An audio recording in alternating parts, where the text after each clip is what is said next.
예, 안녕하세요. 안녕하세요. 예, 이제 이순신 역사유적 답사의 이제 중심, 바로 서울입니다. 물론 이순신 장군의 해전사, 우리가 이제 해전 승첩도를 이제 할 거예요. 근데 그것도 궁극적으로 이제 이순신 관련된 재단하고 하다가 이게 잘 안 됐거든요. 그래서 와디즈 펀딩으로 하려고 지금 계속 와디즈하고 지금 하고 있습니다. 이렇게. 왜냐면 그게 프로포즈를 써야 돼요. 이거 제안서를. 근데 되게 어렵더라고요. 쓰는 게. 그래서 반제품을 만들어야 되기 때문에 박연아 선생님하고 그 부분을 얘기해 놨거든요. 그래서 이제 어느 정도 되면 이제 샘플링을 해야만 이제 펀딩이 되는 거니까. 자, 그래서 그 아까 했던 남해 지역 그 부분이 이제 해전 승첩도의 지역이고, 거기에 이제 막 그 수군 관련된 여러 본영들이 있어요. 군영들이. 그런 거 다 포함해서 23개의 전투 지역까지 포괄하면 그 자체가 역사 교육도 되지만 놀이를 통해서 해전을 이해할 수 있도록. 자, 그리고 이제 서울 지역도 따로 이제 근데 이제 이런 것들은 제가 이런 생각을 해봤어요. 예를 들어서 우리가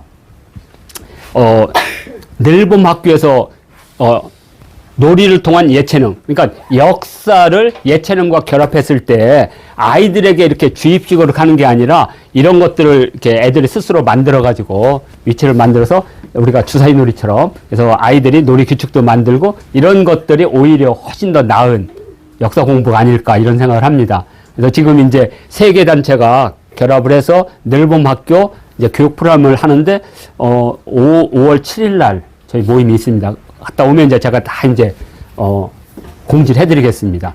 그래서 저기 사단법인 레크레이션 협회하고 우리 역사 바로 알기 거기가 지금 행잡에서 지원받아 공익사업으로 현장 체험을 하고 있어요. 그리고 이제 우리까지 해서 놀이 그러니까 교육 프로그램을 공동으로 만드는 거죠. 공동으로 만들어서 이제 공유하는 거죠. 모집이나 이런 것을 어떻게 할지는 아직 결정은 안 났고 그때 저는 이런 생각을 합니다. 서울 지역에 이러한 이순신 장군 관련된 것들이 이렇게 책으로도 만들지만 이런 놀이 형태로도 이렇게 교육형 애들이 한번 만들어 보게. 저는 이제 각 지역의 아이들이 그 지역에 뭐 떡볶이집이나 뭐 이런 거 있죠. 김밥집이나 이런 것들을 놀이 형태로 만들면 좋은 그 맛집들이나 이런 것도 볼 수 있잖아요. 그러니까 앞으로 그런 공부들이 그런 예체능과 결합하는 방식이 저는 아주 유용하다고 보고 있습니다. 자, 그래서 서울 지역도 그렇게 생각하고 있는데요. 일단 서울 지역에는 생가도 있고, 근데 생가는 없는 거죠. 생가 터만 있는 거죠.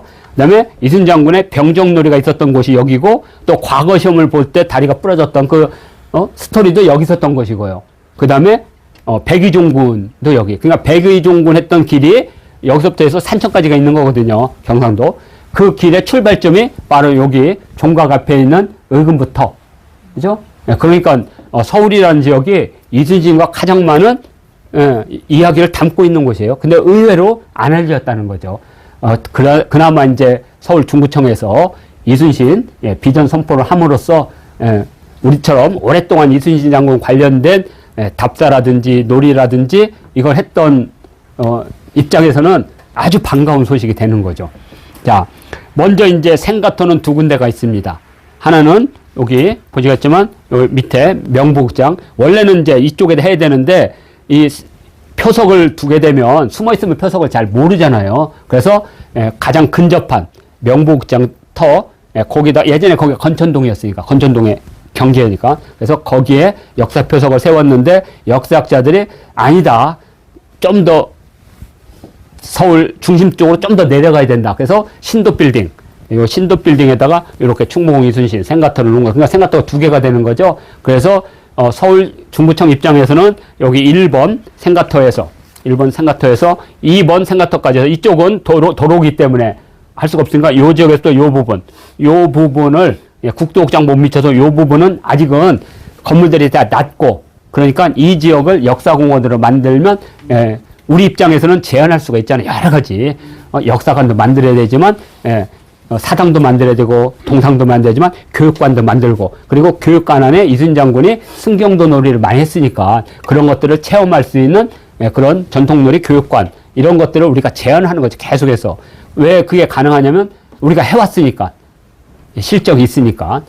그래서 직영을 한다면 어쩔 수 없지만 위탁을 한다라면 우리가 그 위탁을 받아내도록 열심히 한번 이제 도전해 보는 거죠. 자, 그래서 생가터는 두 군데가 있다. 요 담당이 맞죠? 네. 선생님이. 네. 요 생가터 글 담당이 우리 조 선생님이십니다. 네. 자, 그리고 그 다음 여기 생가터에서 조금 더 지나면 지금은 없어진 국도극장이 있습니다. 국도극장은 뭘로 유명하냐면 별들의 고향 개봉했던 오빠 오늘 별이 너무나 아름다워요 했던 그 유명한 그때 이 표를 사러 오기 위해서 저 일제로 입구까지 줄을 섰다는 실지 그리고 암표가 가장 높은 가격으로 판매됐다는 그런 전설이 있는 국도극장이고요. 이 국도극장은 우리나라 이순신 장군 최초의 극영화. 그러니까 60년대까지는 왜 극영화를 잘 못 만들었냐면 필름이 비싸서. 이때 처음으로 이순신 장군 영화가 만들어진 거예요. 최초에. 그 극영화가 바로 이곳에서 상영을 한 거예요. 그러니까 역사적인 장소 중에 하나에 있는 거죠. 왜냐하면 이순신 장군이 대중화한다는 것은 영화라든지 드라마라든지 이런 것들이 있음으로써 대중화되는 거거든요. 그래서 국도극장도 바로 이순신 장군 영화가 상영됐던 역사적인 장소다. 그래서 1번 생각도 시작해서 명복장 앞쪽이 넓거든요. 그러니까 여기 항상 출발점이 되겠죠.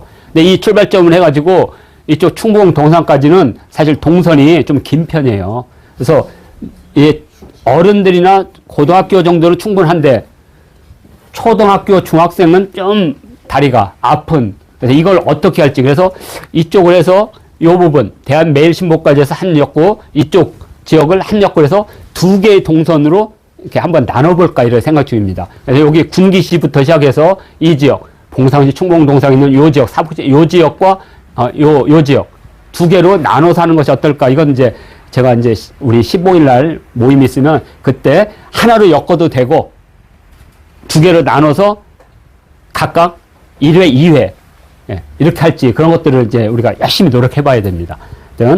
국도극장은 그런 곳이다. 자, 그 다음에 이순신 거리죠. 지금 이순신 거리에 있는 이 표석을 전부 다 뜯었어요. 도로 교체를 하면서. 그 이제 이 중구청에서 이제 비전 선포식을 하면서 남산부터 여기까지 다시 이순신의 거리를 선포하고 이 지역에 있는 그 기업체나 뭐 상가하고 해가지고 이순신 문화상품 이런 걸 생각을 해요. 그러니까 이제 다시 이제 이거 세워야 됩니다. 여기 지금 한산도 대첩이거든요. 한산도 대첩. 근데 한산 대첩은 중간에 있고 명복장 쪽에 있었어요. 그러니까 저쪽 위에 지금 충무역에서 시작하면 당포해전부터 시작해서 쭉 해서 밑에 노량해전 거꾸로 여기서 당포해서 저 끝에가 노량해전. 그래서 이 표석이 서로 전투의 시작과 끝으로 이렇게 돼 있었어요. 그래서 이 부분을 다시 해야 되지 않을까. 이제 요거 그래서 요게 이제 이순신 거리고요.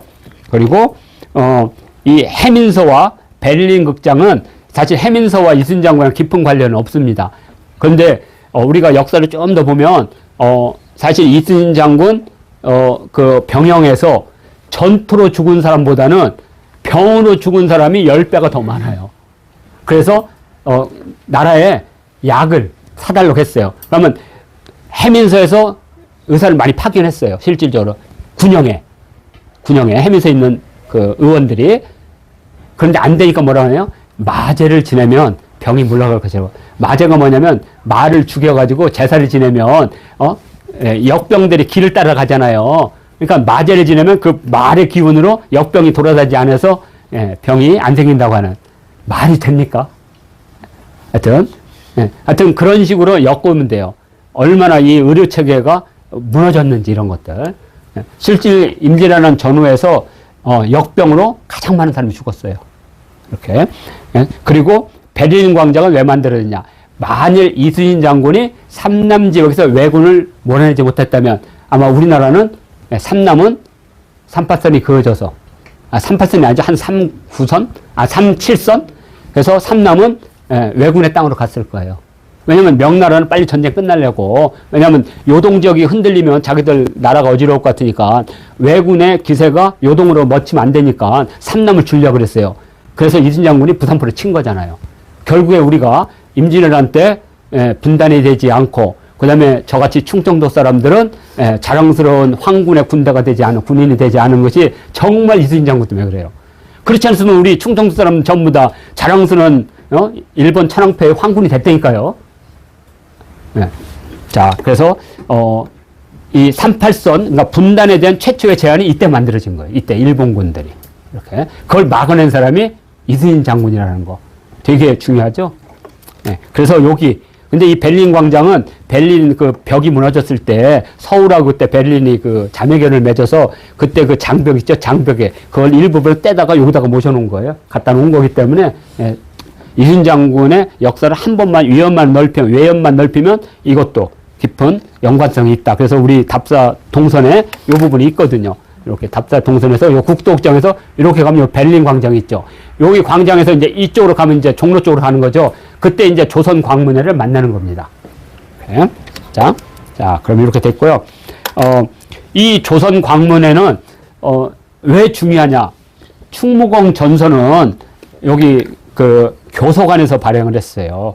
정조임금 전까지 교서관은 남산 쪽에 있었어요. 근데 정조임금 때 교서관을 어디로 옮기냐면 지금의 창덕궁 단복문 앞에다 옮겨놔요. 그래서 청구도 김정호의 청구도에 보면 교서관이라고 딱 써 있어요. 근데 많은 사람들은 역사 표석에 남산 쪽에 교서관이 있다 보니까 거기가 외교 클럽인가요? 외교학부 쪽. 그쪽에 있다 보니까 거기서 만들어진 거라고 생각을 해요. 그렇지만 이순신 장군 충무공 전선은 유독공이 편집 책임자였어요. 그러니까 유독공이라는 사람이 북학파지만 대단한 사람이라는 걸 알 수 있어요. 바로 우리가 지금 경도 잡지가 바로 그 유독공이잖아요. 그 유독공이 충무공 전서의 편집자였다는 거예요. 그 교서관이 있는데 표석 하나 없어요. 교서관 표석이. 그러니까 이제 우리가 이제 15일 날 이후에 전통놀이 때문에 좀 충무공 쪽이 조금 지금 이렇게 관심도를 조금 떨어뜨렸는데 이제 거기가 바로 충무공 전서가 편찬된 교서관이어서 표석 세우기 운동도 해야 되고 이런 거 하면 그건 쉽게 먹힐 수 있을 것 같아요. 자, 왜냐면 그쪽에 교서관이라는 것을 최초로 발표한 게 우리니까. 이렇게. 자, 그래서 그 충무공 전서가 거기서 만들어졌는데 그건 이제 몇 부빼이 발행을 안 하고 충무공 사당이라든지 몇 개 그 도서관이라든지 규장각 이런 데만 놓고 볼 수가 없었던 거예요. 그런데 이제 이것을 최남선의 조선광문에서 처음으로 영인해서 발행을 한 거죠. 그래서 이때부터 어떤 유행이 벌어지냐면 충무공에 대한 전기들이 이때부터 막 써지기 시작하는 겁니다. 왜냐면 그때 한학을 한 사람들은 다 볼 수가 있었으니까. 그죠? 그래서 충무공 관련된 전기, 그러니까 아동전기든 뭐 하든 위인전 이런 것들이 불꽃처럼 번지는데 그 중에 하나가 바로 회동서관입니다. 우리나라 최초의 서점이자 출판사인데 이때 그러한 것을 딱지본이라고 합니다. 딱지본이라는 게 이런 책이 아니라 단행본이 아니라 요만해가지고 짧게 노란해가지고 이렇게 돼가지고 짧게 볼 수 있는 거. 예전에 뭐 과자 같은 거 이렇게 사면 요만한 만화들이 있었죠. 조그만 만화. 그 만화보다는 좀 큰 거, 요만한 거. 한 요 정도 될 거예요. 반 정도. 이런 딱지본들이 만들어지기 시작하는데 이제 그 중에 대표적인 게 바로 이제 회동서관이 되겠습니다. 그래서 조선 광문회를 지나서 여기에 요 정도에 있습니다. 여기가 광교거든요. 광교 바로 그 옆에. 지금은 이제 예전에 이제 여기가 광통교였죠. 광통교. 죄송합니다.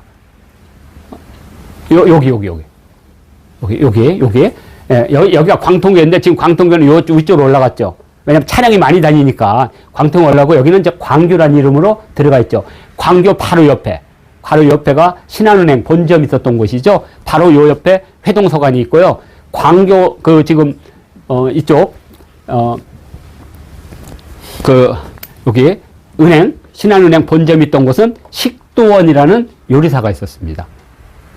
고종임금 때 요리사였던 안순환이 만든 3대 유리점 중에 하나잖아요. 명월관, 식도원 이렇게. 또 하나가 어디 있죠? 기억이 안 난다. 피카디리 극장에 있던 곳. 근데 안순환이 그 한글 학회, 조선 학회에 지원을 많이 했어요. 그래서 이 식도원에서 우리나라 최초의 한글날이 만들어진 곳입니다. 장소성. 우리가 이제 한글 답사할 때 공부를 했거든요.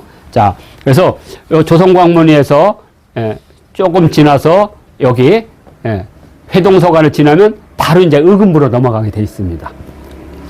자, 이렇게 하면 되는 거예요. 자, 마지막이 되게, 이렇게 됐구나. 자, 이렇게 해서, 서울 지역, 주로 남쪽 지역이죠. 생가토부터 시작해서, 국도극장, 그 다음에 여기, 그리고 이 국도극장 전에 바로 여기 또 하나의 유적지를 가야 되는데 여기 빠져 있는데요. 바로 허균. 근데 허균의 생가는 정확하게 어딘지는 몰라요. 근데 어차피 건천동에 살았거든요. 요즘 넷플릭스에,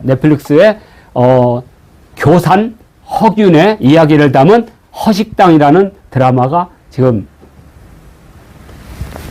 올라가 있습니다. 허식당.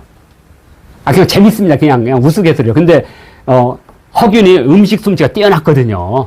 그래서, 사실은 허균이 홍길동전을 썼지만 이순신 장군에 대한 기록이 우리가 많이 알고 같은데 유성룡과 허균과 또 이순신 장군과 같이 무관시험을 받던 이름이 지금 생각나는데 세 사람 기록밖에 없어요.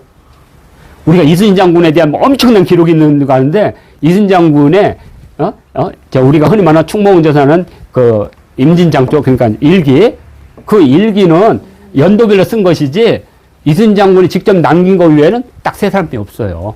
허균이 되게 중요한 사람이죠. 같이 살았으니까. 이렇게. 그래서 여기 이순신과 관련된 사람이 이순신, 유성룡, 허균. 그러니까 유성룡 생가는 이쪽 우리가 여기 이렇게 그렇죠. 식사를 가려면 거기 옆에 거기 이순신 장군 그다음 허균 지역을 하나를 정해서 세 군데를 이순신의 공간으로 만들면 이것도 괜찮지 않을까 이렇게 그래서 여기까지 가면 이제 종로를 거쳐서 종로의 북쪽 그죠? 이쪽 지역은 이제 두 번째 그러니까 마지막 강의에서 시작하고 오늘은 3강을 이곳을 해서 마치도록 하겠습니다.